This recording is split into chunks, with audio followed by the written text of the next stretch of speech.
could you just could you paint a picture of what was the state of Kashmiri Shaivism before Swamiji's advent, and a little about the lineage in which he comes?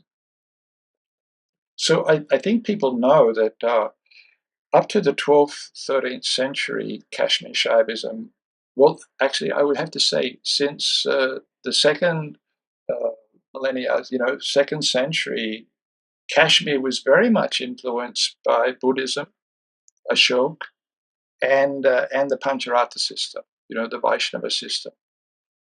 And it wasn't until about 800, 850, okay, we're looking, many centuries of influence.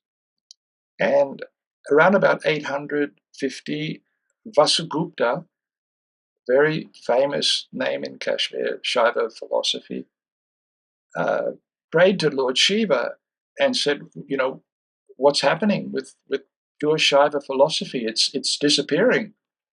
So Lord Shiva appeared to him in a dream and directed him. He said, listen, you go to Dachigam forest, and at the foot of Mahadev mountain, you'll find a rock. And on that rock, I have inscribed my sutras. Now, go there, he said, learn these sutras and propagate them to everybody. So the next morning, it being a dream, the next morning, Vasugupta went to this Dachigam forest at the foot of Mahadev mountain. It's a very famous mountain in Kashmir. It's what Kashmiris believe is the real Kailash, where Lord Shiva lives. He went there and he found this big boulder. It's the size of a house, but there was nothing there. And he thought, oh, maybe it was just a dream. But when he leaned over and touched the boulder, the whole thing turned up, and underneath were inscribed these sutras.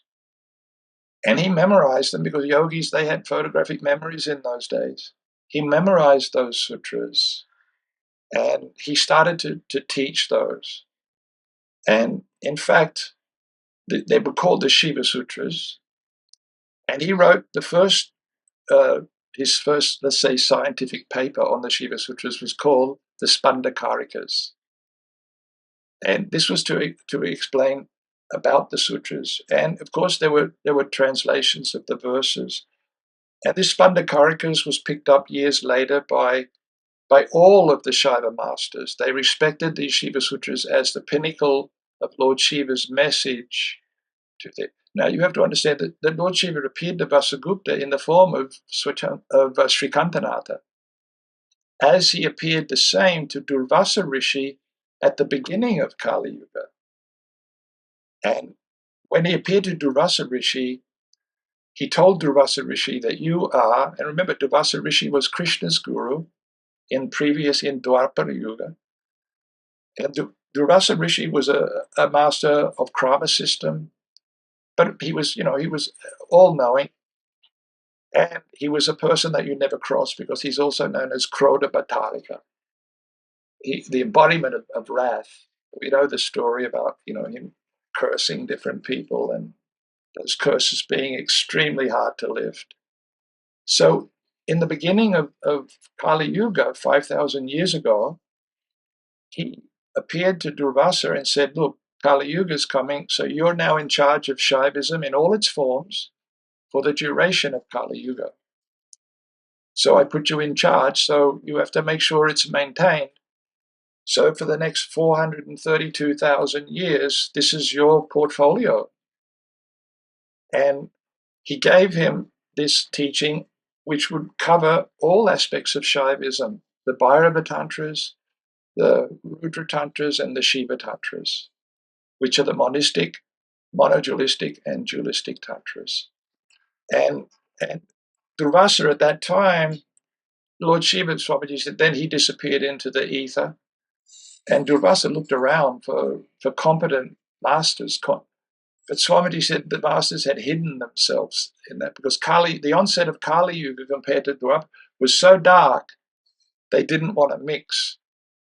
So for 15 generations, Durvasa Rishi had to create a lineage of mind-born sons and daughters to carry on this lineage. You know, his three main first mind-born sons were Triambaka and Srinatha and Amardakanatha. They handled each of these tantras, the Bhairava, the Rudra, and the Shiva tantras.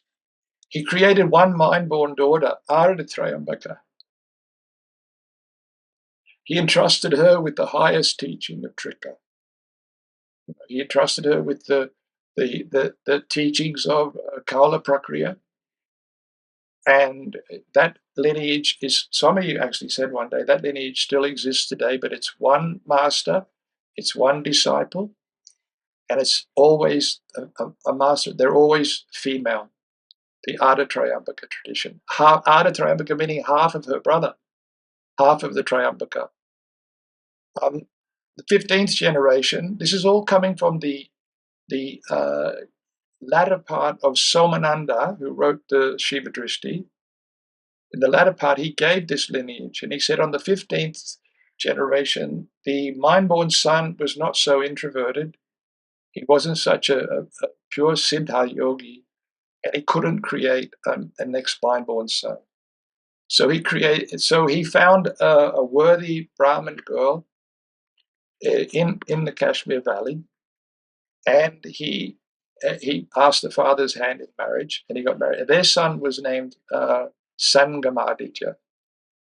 And from then on, it became father and son. Sangamaditya, Basharditya, Arunaditya, and then Ananda, and then Somananda.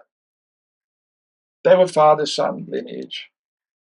Somananda's disciple was Utpaladeva, the very famous master, and really the founder, he compiled Somananda's teaching into the Pratyabhijna system.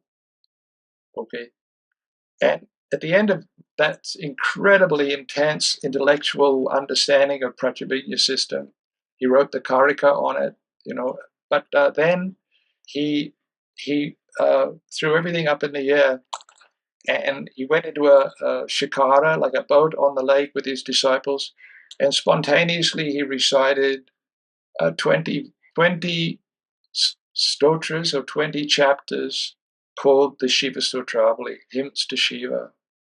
And these are pure devotional texts, interlaced with the essence of the philosophy of Pratyabhijna. So from there, Utpaladeva, you go on to his disciple was Lakshmanagupta.